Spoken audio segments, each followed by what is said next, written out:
There's been a little bit of backlash, though, hasn't there, about perhaps lesbian actresses should play the roles. What's your view on that?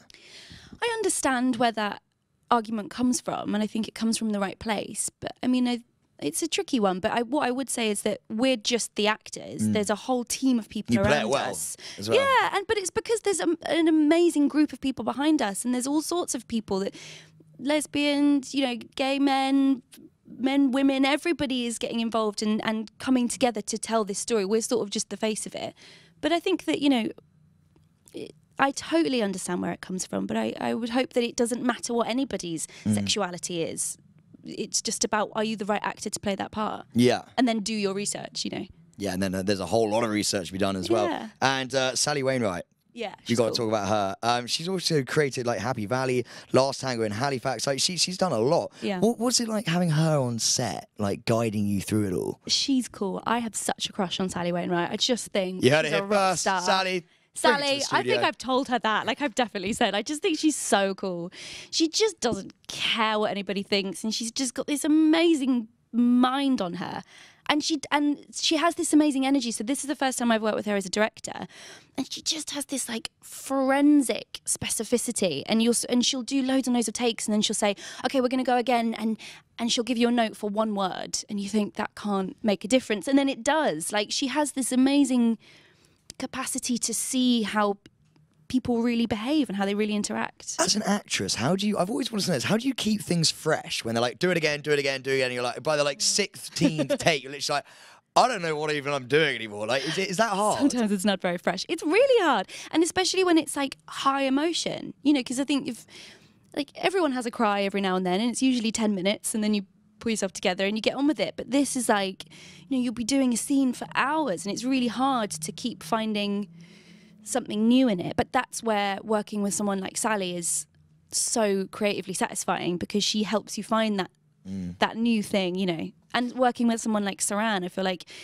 you'll just ping something new at each other and it'll take the scene somewhere differently. Where's this character come on a scale of like, I asked you this outside, but like, where's this character come on a scale of sort of all the roles you've played? I feel most proud of this, I think.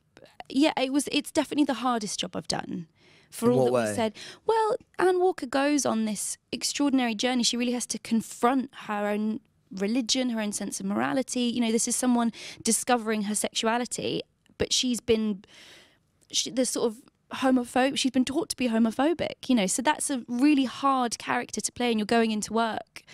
And you're like, okay, what's the scene today? Okay, it's where I sort of, you know... So full on as well. Read the Bible thousands of times and cry. And so that's really hard. But I'm really proud of it, because I feel really proud to bring the memory of this woman back. Do you know what I mean? And I feel like hopefully this means a lot for a lot of people out there. So... Well, I cannot wait to see the rest of the series. And just before I need to talk about The Bodyguard. Yeah, do it. We've got Vicky Budd in the house right now. Why was it such a successful series? I don't know, but I'm chuffed that it was. But I was glued to it, honestly. It's hard though, isn't it? Like, it was this... I think everyone was really surprised, because so much TV, you watch it all in one go. Do you know what I mean? You sort of binge watch telly, and everyone was watching this week by week, and it became a sort of thing where everyone was talking about it, and I think people quite liked that sense of community. And it was also like, what's going to happen next? And Jed Mercurio's so good at that, isn't he? Yeah. But when I read the script, I was on a plane, and I was like, Richard Madden as well is pretty amazing. And he was perfect in that. So yeah, it was just that like alchemy of everything coming together. We've also got Peaky Blinders. I'm so sorry. We're basically going through all my favourite shows. Just my CV.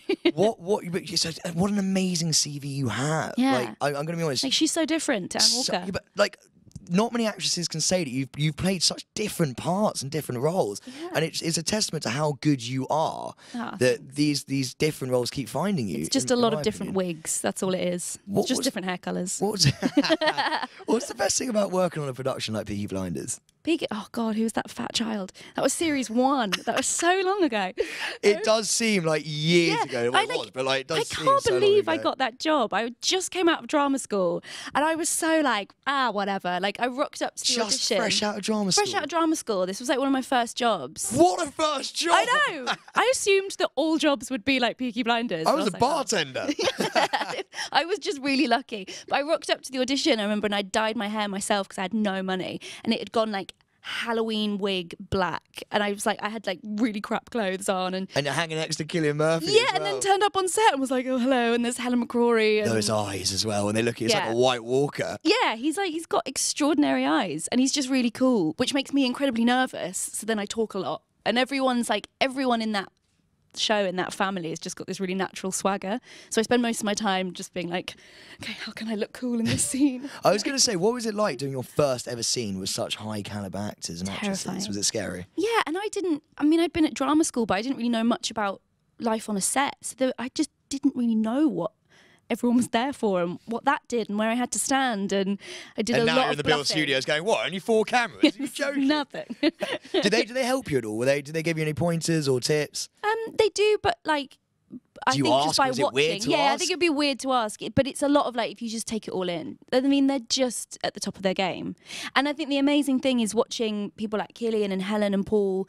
They have the script in front of them, and then the scene that comes out of it is completely different. So that's the thing that you're like, they're just so brave. Like, they're really cool, very intimidating. And if you were to give any advice to a young budding actress, what would it be? Just be fearless, I guess, and just go for it. I think you've got to love it. I think when you start out, I mean, half working in a bar to pay your rent, and you've just got really Got to have really the passion. invest. Yeah, I think so. You've got to love it and be excited about it and sort of and put the effort in. I think put the work in. You know, like learn your lines, turn up on time, and it's amazing. I think it's a great job to have. So. That's what producers and directors saying way out there. Like, do you hear that, Sam?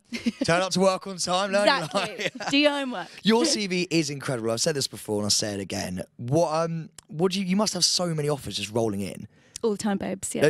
Honestly, I've been deadly serious. I'm sure LA's calling quite a few times as well. I'm sort of more, I don't know, I'm hesitant to go over to LA. Like, I really like working over here. I think British television is really exciting. Interesting. Yeah, and I feel like if that came in the right way, then I'd be open to it. But I feel like I wouldn't want to go out there and compete with all those incredibly beautiful women to, you know, have a small Beautiful. part I'm in going to it. be honest with you. Sam, God. Yeah.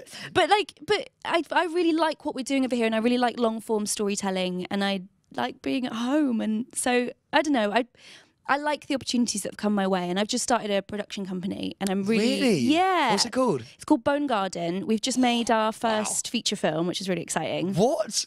Yeah. Just to let you know, I'm an actor. I could possibly, if you want me to do a reading for you, I can. Please do. We'll yeah. Hell Well, no, people not- will talk, babes. Not in front of the cameras. What do you look for in a role? What do I look for in a role? Yeah, like what's your go? If you know, money. No. I love that.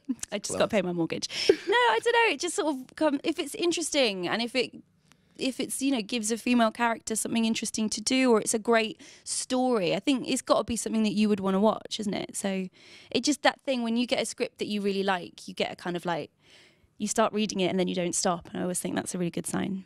And as a production company now, are you selling scripts to? Yeah, How's it work? so we're writing together, me and my partner, and we're Do you produce them? yeah, so we produced the film, and we're developing this TV thing at the moment and another film, and it's really exciting. How do you have the time for all Very this? busy. That is crazy. But I love it, and I really like sort of starting to reclaim some sort of, you know, power and autonomy and Do you having star a in any of voice. them? Yeah, I'm in the film. I keep giving myself jobs. Yeah, Basically. but awesome. Why wouldn't you? I would start my own production I'm company. cheap because we can't, you know, we don't have a very big budget at the moment, so I just do it for free.